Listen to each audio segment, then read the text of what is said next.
오늘부터 교회력으로 40일 동안 사순절을 보냅니다. 사순절 기간 동안에는 광고 드린 대로 우리가 하루 한 끼 금식도 하고, 또 그래서 그 아껴진 것을 가지고 이웃들과 나눔의 삶도 실천하고, 더불어 그러한 삶이 우리의 삶에 가능해지도록 깨어 기도하는 삶, 그리고 하나님 말씀 앞에 엎드려 그 말씀이 성취되어지기까지 은혜를 갈망하는 삶을 우리가 40일간 보냅니다. 그 모든 신앙적인 우리의 태도와 또 결단은 예수 그리스도를 닮아감의 목적이 있고, 예수님이 가신 길을 따라감의 목적이 있습니다.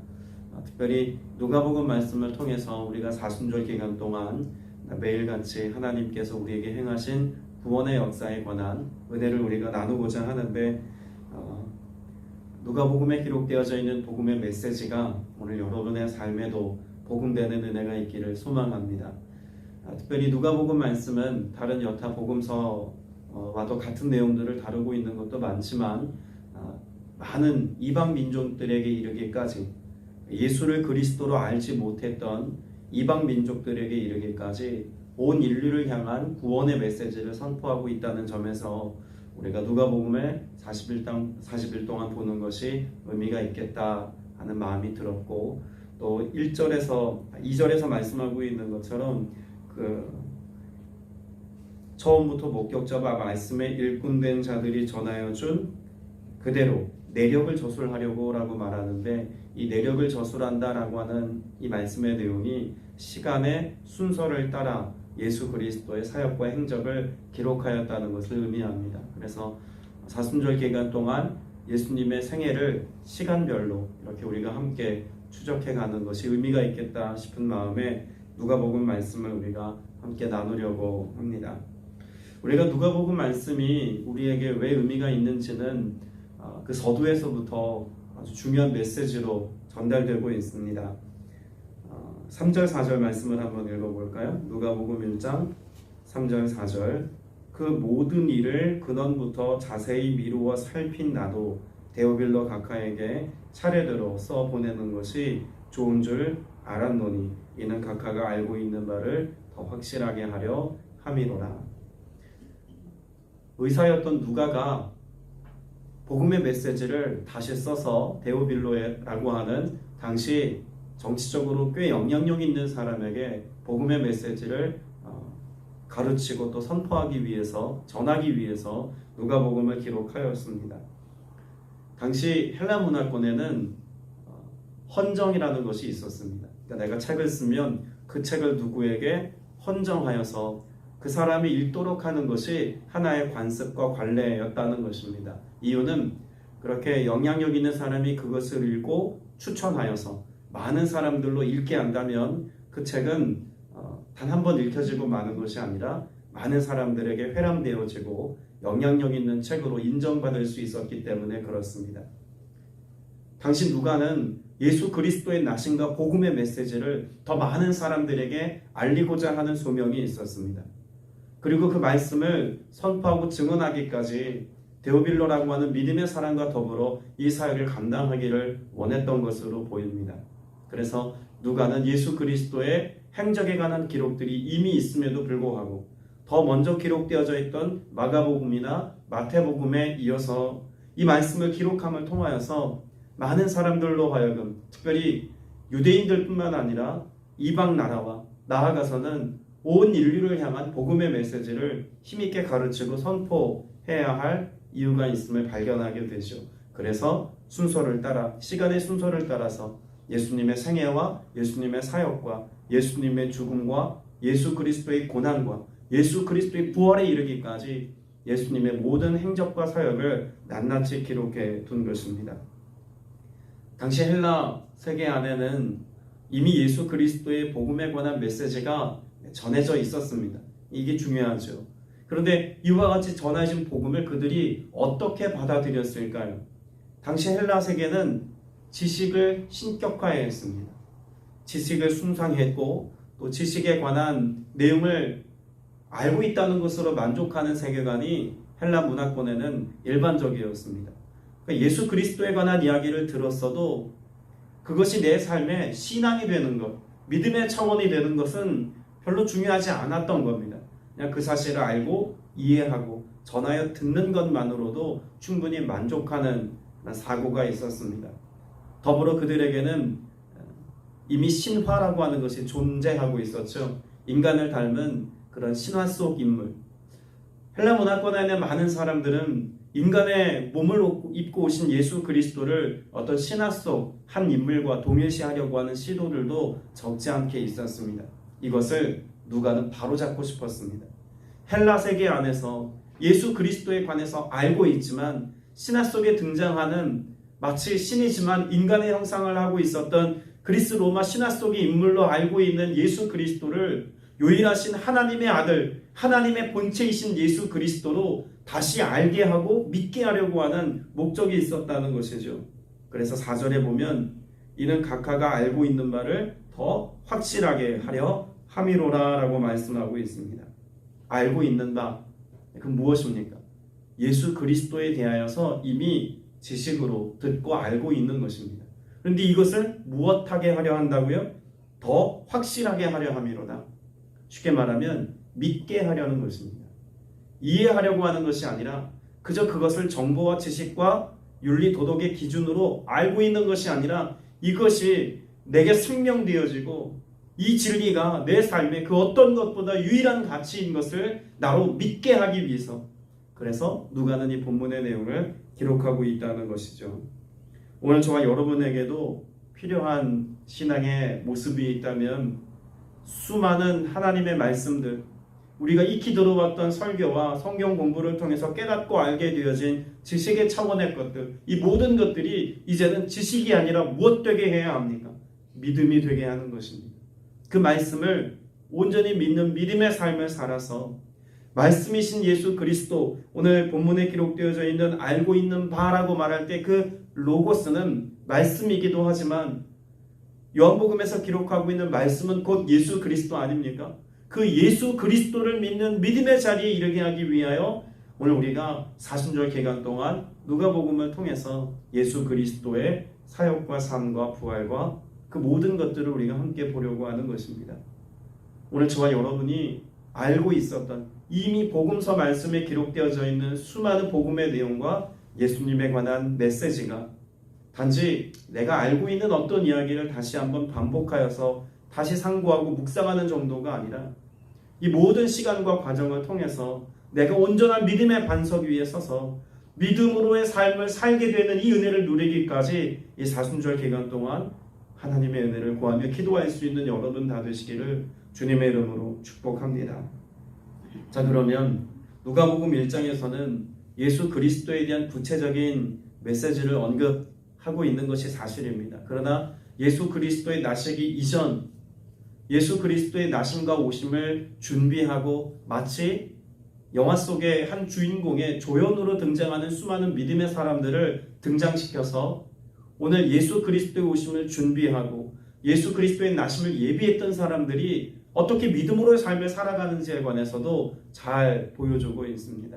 어쩌면 그것이 오늘 우리의 신앙과 믿음의 삶을 살아가는 태도에 있어서 아주 중요한 영적인 교훈들을 주고 있다고도 볼 수 있을 겁니다. 그래서 누가복음 1장에는 몇몇 사람들, 예수 그리스도의 생애와 삶을 함께 준비해가는 사람들에 관하여 말씀합니다. 제일 먼저 등장하는 사람이 누구입니까? 엘리사벳이라고 하는 당시 우리가 잘 알고 있는 세례 요한의 어머니입니다. 그리고 그의 남편인 사가랴가 등장하고요.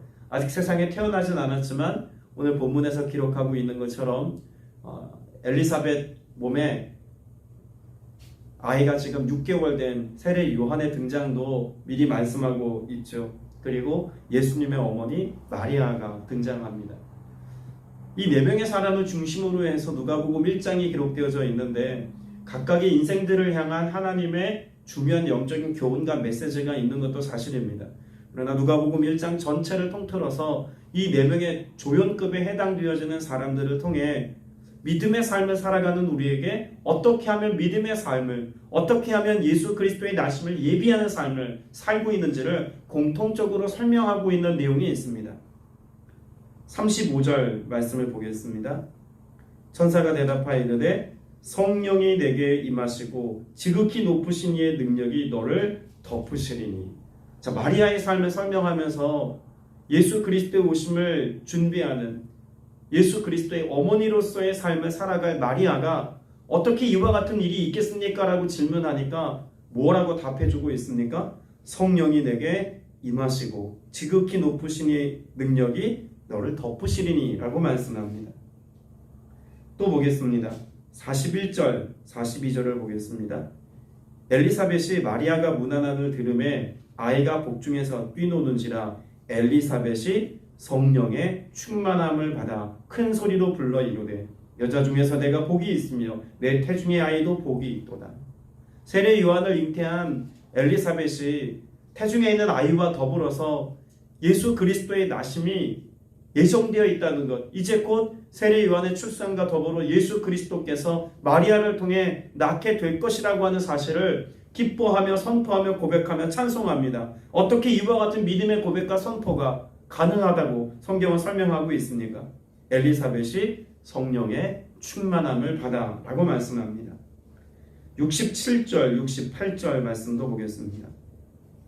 그 부친 사가랴가 성령의 충만함을 받아 예언하여 이르되 찬송하려로다. 주 이스라엘의 하나님이여 그 백성을 돌보사 속량하시고.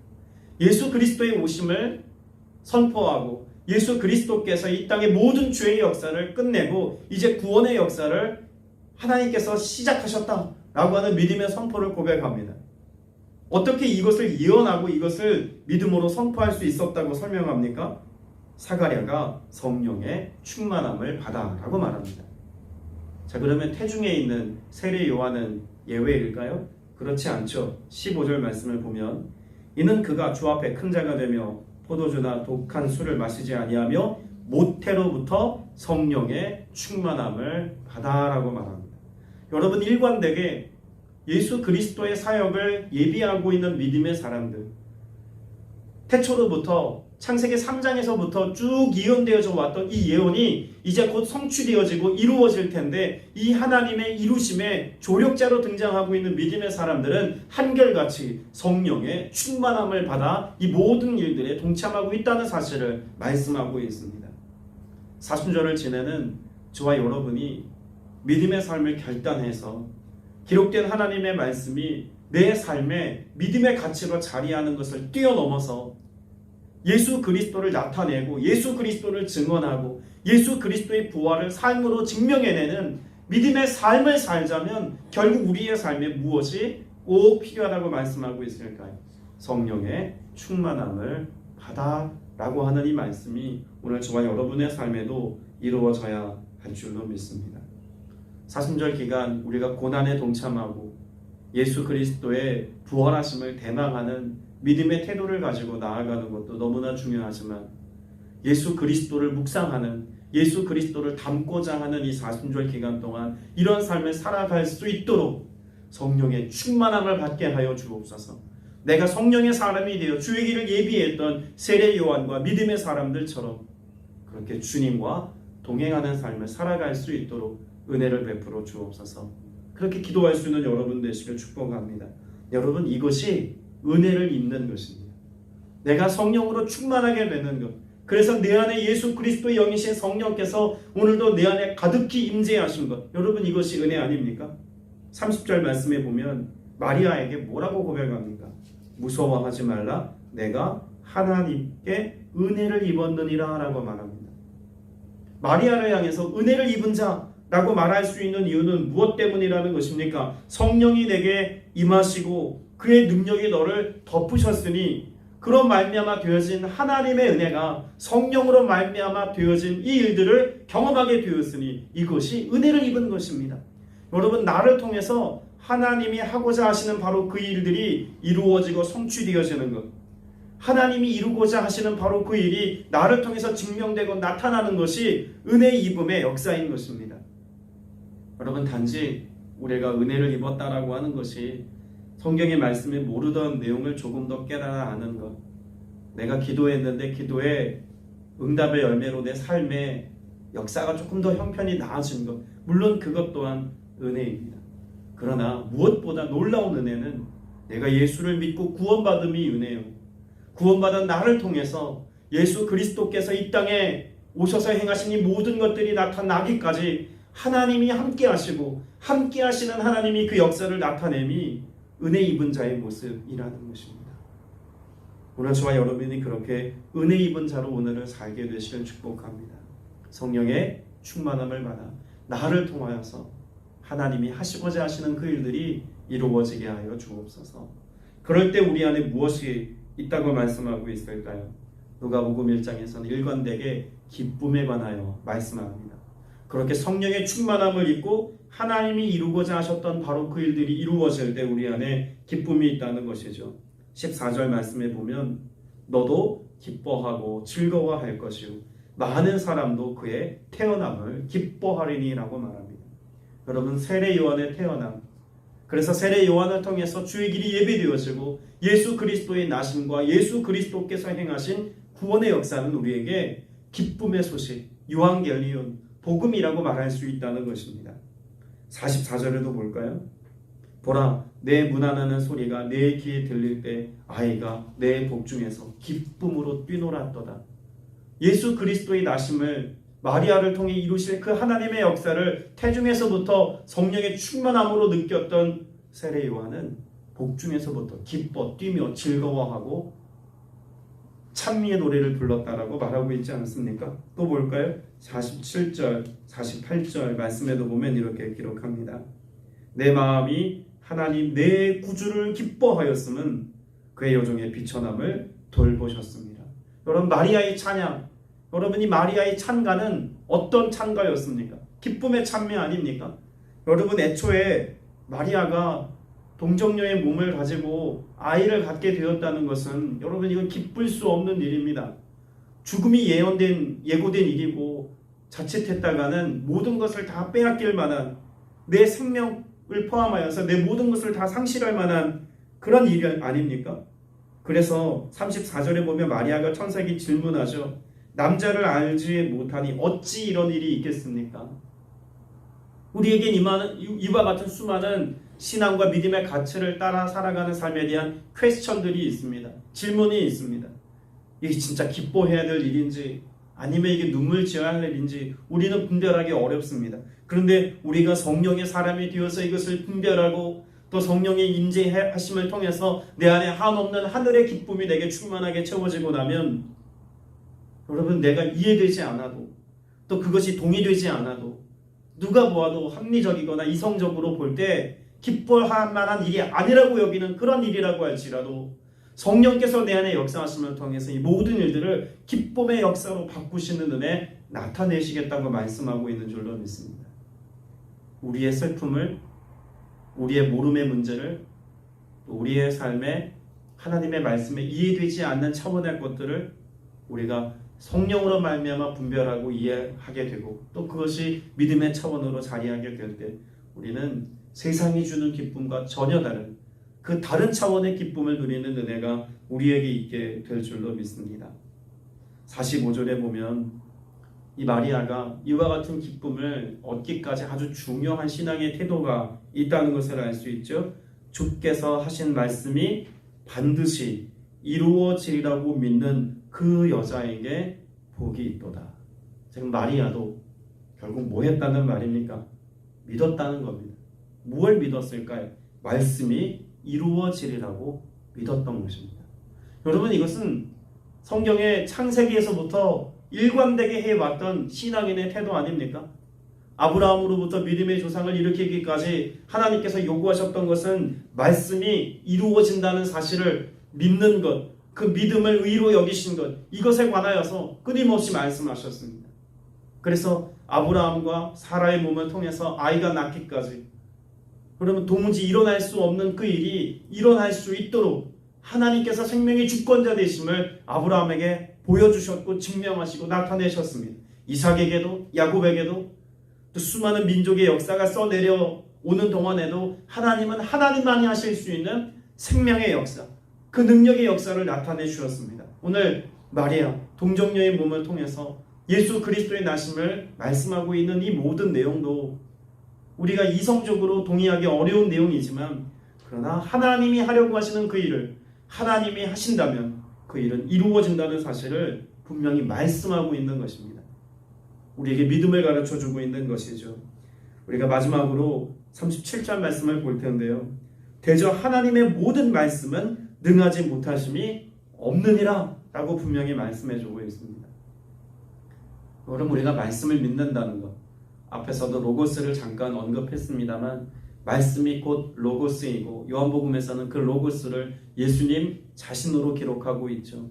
여러분, 말씀을 믿는다는 것은 곧 예수 그리스도를 신뢰하는 믿음의 고백과 믿음의 가치를 따라 산다는 것입니다. 성경에 기록되어 있는 이 모든 말씀이 하나님의 말씀이라는 사실을 우리가 믿는다는 것은 성경이 일관되게 우리에게 증거하고 있는 예수 그리스도를 믿는 믿음의 삶을 산다는 것을 의미하는 것이기도 합니다. 우리가 그러한 믿음의 고백을 가지고 살 때 믿음의 사람에게 믿음에 합당한 열매, 곧 하나님이 우리에게 이루기를 원하시는 바로 그 일이 이루어지는 은혜 있게 될 줄로 믿습니다. 히브리서 13장 21절에 보면 예수 그리스도로 말미암아 우리 가운데 이루시기를 원하노라 라고 하는 축복의 기도문이 있습니다. 오늘 여러분에게도 동일한 하나님의 은총과 축복이 있기를 원합니다. 예수 그리스도로 말미암는 인생, 그래서 우리 가운데 하나님이 하시고자 하시는 그 일이 이루어지는 은혜, 이것으로 인하여서 세상이 주는 것과 다른 기쁨을 누리는 삶, 이것이 오늘 사순절을 시작하는 여러분의 삶의 모습이 되어서 성령의 충만함을 받아 그 능력을 세상에 나타내 보일 수 있는 믿음의 성도들 다 되시기를 주님의 이름으로 축복합니다. 기도드리겠습니다. 은혜가 풍성하신 아버지 하나님, 인류를 구원하시기 위하여 태초부터 여인의 몸을 통하여 어린 생명을 이 땅에 보내시겠고 그 아이를 통하여서 구원의 역사를 이루시겠다 약속하신 하나님의 말씀을 우리로 알게 하시고 믿게 하신 것 감사드립니다. 예수 그리스도로 이 땅에 태어나 하나님의 사역을 이루시고 고난받으시고 또한 부활하심으로 영원한 생명을 우리에게 허락하신 주님을 우리가 또한 믿고 오늘을 살아가오니 주여, 여기 모여 예배한 모든 지체들, 온라인으로 예배하는 모든 지체들이 믿음의 사람이 되어서 이 마지막 때 오직 믿음으로의 삶을 결단하며 오직 믿음으로의 삶을 살기까지 성령의 충만함을 받아 하나님의 역사를 이루어가는 복된 주의 권속들이 다 되게 하여 주시옵소서. 성령님 앞서 행하시기를 원합니다. 우리 성도 한 사람 한 사람의 삶이, 우리의 가정이, 교회가 성령의 인도하심을 따라갈 수 있기를 원하오니 성령의 충만함으로 기름 부으사 그 능하심을 나타내시는 하나님의 역사를 보며 나아가는 주의 자녀들 다 되게 하여 주옵소서. 간구하는 기도에 응답해 주심에 감사드리오고 예수 그리스도 이름으로 간절히 기도드렸사옵나이다. 아멘.